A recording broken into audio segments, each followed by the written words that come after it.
Hello friend, welcome back to मैटीज अड्डा। This is Anita Sharma. अगर आप क्लास 11 से क्लास 12 में आए हैं और अपनी ओल्ड बुक्स के हिसाब से, अपने ओल्ड सिलेबस के हिसाब से, अपने ओल्ड पैटर्न के हिसाब से अगर आपने क्लास 12 की स्टडी स्टार्ट कर दी है तो स्टॉप कर दीजिए अभी, क्योंकि सीबीएसई ने 2026-27 के लिए न्यू सिलेबस रिलीज कर दिए हैं अपने हर एक सब्जेक्ट के लिए। इसलिए आपको सबसे पहले न्यू सिलेबस को जानकर ही अपनी क्लास 12 स्टार्ट करनी होगी, ताकि हम अपने आप को उसी सिलेबस के हिसाब से प्रिपेयर कर सके अपने बोर्ड एग्जाम के लिए। तो आज आपको मैं इस वीडियो के अंदर बताने वाली हूं हिस्ट्री का सिलेबस, जो कि 2026-27 स्टूडेंट्स के लिए है।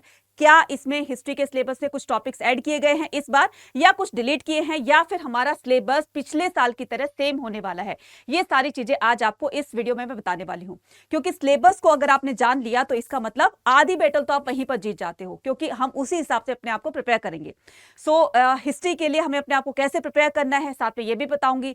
चाहे आपके पास ज्योग्राफी हो, हिस्ट्री हो, साइकोलॉजी हो, पॉलिटिकल साइंस हो, सोशियोलॉजी हो, कोई भी सब्जेक्ट हो, आपको हर एक सब्जेक्ट की प्रिपरेशन आपको इसी चैनल पर हम लोग पूरे साल कराने वाले हैं। इसलिए चैनल को तो सब्सक्राइब करना बिल्कुल मत भूलिएगा और इस वीडियो को ज्यादा अपने तक शेयर भी कर दीजिएगा, क्योंकि इन डिटेल आपको सारे के सारे सब्जेक्ट का सिलेबस हम यहां पर बताने वाले हैं। ठीक है, सो स्टार्ट करते हैं हिस्ट्री सिलेबस फॉर क्लास 12 2026-27। तो सबसे पहले हम बात करते हैं, जैसे कि आपको पता होगा कि क्लास 12 के अंदर हमारी हिस्ट्री की 3 बुक है, पार्ट 1, पार्ट 2, पार्ट 3।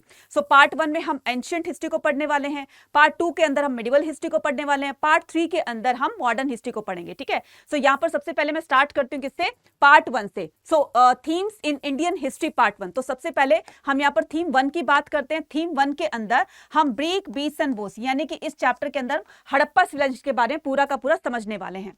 देन उसके बाद यहां पर हम बात करेंगे थीम 2 की, जो कि Kings, farmers and town, early state, यानी कि हड़प्पा सिविलाइजेशन के बाद जब पूरे सब कुछ खत्म हो जाता है तो कैसे नए नए स्टेट का इमर्जेंस होता है, नए नए राजाओं का इमर्जेंस होता है। तो इस चैप्टर के अंदर हम 600 बीसी से लेकर के 600 सीई के बीच में कैसे इकोनॉमिक और पॉलिटिकल डेवलपमेंट होती है, तो यहां पर हम पूरा समझने वाले हैं।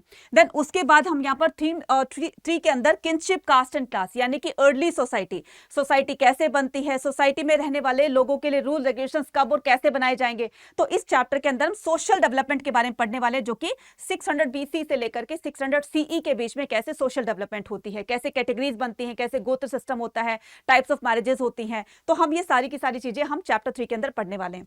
उसके बाद में यहाँ पर थीम 4 की बात करते हैं, थिंकर्स, बिलीव्स और बिल्डिंग। तो इस चैप्टर के अंदर हम कल्चर डेवलपमेंट को समझने वाले हैं, यानी कि बौद्धिज्म, जैनिज्म, हिंदुइज्म को समझने वाले हैं, जो कि हमारा टाइम पीरियड सेम रहेगा 600 बीसी से लेकर 600 सीई।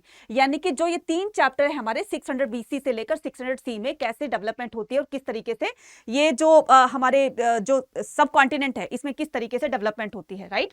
उसके बाद यहां पर बात करेंगे हम अपने पार्ट 2 की, जो कि है themes in Indian history part 2। 5th chapter की बात करते हैं, through the eyes of traveller. कौन कौन से ट्रैवलर्स इंडिया के अंदर आए, उन्होंने इंडिया को कैसे ऑब्जर्व किया, क्या इंडिया के बारे में कहा अपनी ट्रैवलॉग्स के अंदर, वो सारी की सारी चीजें हमें यहां पर पता चलने वाली है।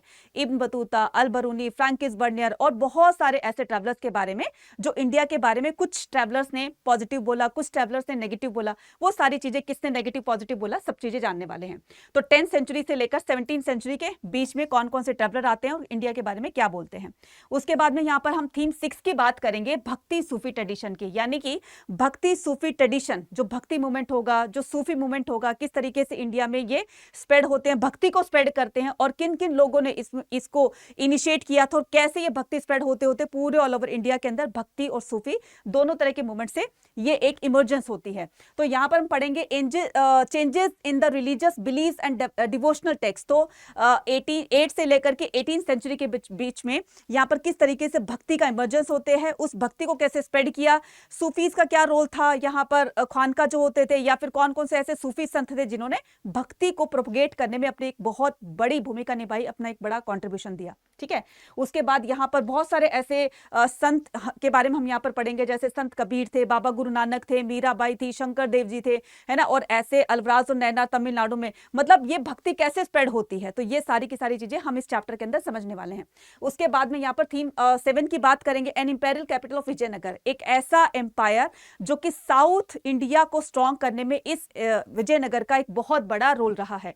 तो ये क्या थी, एक सिटी भी थी, एक एम्पायर भी थे, वो किस तरीके से फ्लरिश होता होता है, कब 14 सेंचुरी से स्टार्ट होता है, 17 सेंचुरी में डिक्लाइन हो जाता है। तो कैसे फ्लरिश हुआ, कैसे डिक्लाइन हो जाता है, वो सारी की सारी चीजें पढ़ेंगे। खास करके इसमें कृष्णदेव राय को हम अच्छे से जानेंगे, इससे बहुत सारे क्वेश्चंस आते हैं। उसके बाद आता है हमारा थीम 8 आती है। थीम 8 के अंदर peasant, zamindar and the state, agrarian society and the Mughal empire. तो मुगल एम्पायर में बेसिकली इस चैप्टर के अंदर हम 16 और 17 सेंचुरी के बीच में किस तरीके से अग्रेरियन सोसाइटी वर्क किया करती थी, वुमेन का क्या रोल होता था, जमींदार कौन होते थे, उनका क्या रोल होता था, पंचायत का क्या रोल होता था, ये सारी चीजें हम इस चैप्टर के अंदर समझने वाले हैं। वाकई में बहुत इंटरेस्टिंग है क्लास 12th की हिस्ट्री, और बहुत इंटरेस्टिंग तरीके से हम चीजों को समझने वाले हैं।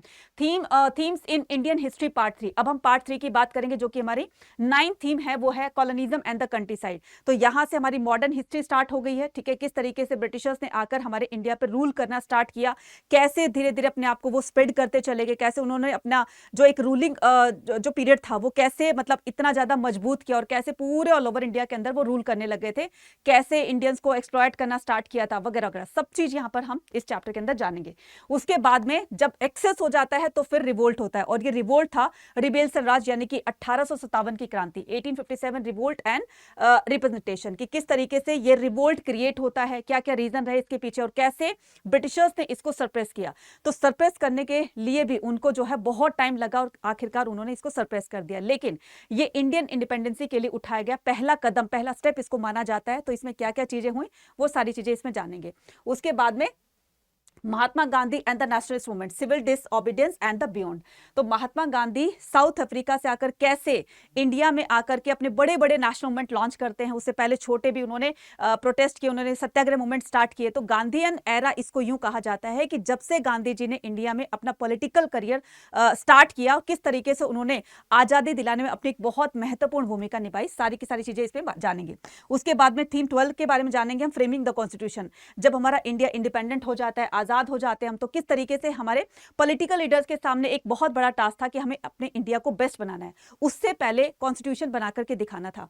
तो हमारा इंडिया का कॉन्स्टिट्यूशन द बेस्ट कॉन्स्टिट्यूशन क्यों कहलाता है, लॉन्गेस्ट कॉन्स्टिट्यूशन क्यों कहलाता है, ठीक है, ये सारी चीजें जानेंगे हम फ्रेमिंग द कॉन्स्टिट्यूशन में। ठीक है, क्या क्या बातें रखी गई हमारे कॉन्स्टिट्यूशन में, और किस तरीके से इसको फ्रेम करते टाइम हमारे पॉलिटिकल लीडर को बहुत कुछ सोचना पड़ा, और बहुत कुछ सोचकर इसमें अच्छे अच्छे पॉइंट्स मेंशन किए गए। वाकई में बहुत इंटरेस्टिंग है। ठीक है, सो ये सारे के सारे 12 के 12 चैप्टर्स जो हैं हम क्लास 12th हिस्ट्री के अंदर पढ़ने वाले हैं, और बहुत अच्छे तरीके से अपनी हिस्ट्री को प्रिपेयर करने वाले हैं। और अगर आप ये अपनी क्लास 12th के साथ साथ अगर आप सीयूटी की प्रिपरेशन खास करके डोमेन्स की, ठीक है, करना चाहते हो और अच्छे तरीके से, साथ में जीएटी है, साथ में लैंग्वेज है, जो आगे चलकर बोर्ड एग्जाम के बाद आपको सीयूटी का एग्जाम भी देना होगा, तो उसके लिए आप क्या कर सकते हो, अभी से बच्चा महापैक को आप एनरोल कर लीजिए। महापैक को एनरोल करने के लिए, मैक्सिमम डिस्काउंट पाने के लिए कूपन कोड यूज करना आपने Y489, और ये मेरा टेलीग्राम चैनल है जहां पर हम डेली कनेक्ट होते हैं, डेली मैं क्विजेस देती हूं।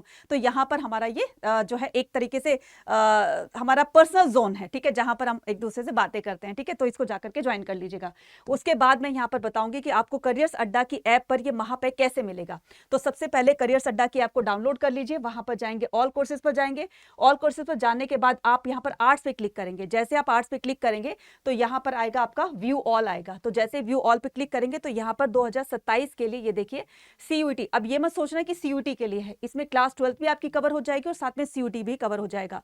तो अभी से ज्वाइन करोगे तो बच्चा लास्ट तक आते आते अपने आप को बहुत अच्छे तरीके से आप प्रिपेयर कर लोगे। ऐसे बहुत सारे स्टूडेंट हैं जो स्टार्टिंग में ही क्लास 11 से ही स्टार्ट कर देते हैं। ठीक है, आप तो क्लास 12 में आ गए हो, तो अभी से जाकर इसको ज्वाइन कर लो। इस पर बाय नाउ करने के लिए और इस पर मैक्सिमम डिस्काउंट अगर पाना है तो कूपन कोड लगा देना Y489, इससे मैक्सिमम डिस्काउंट मिल जाएगा।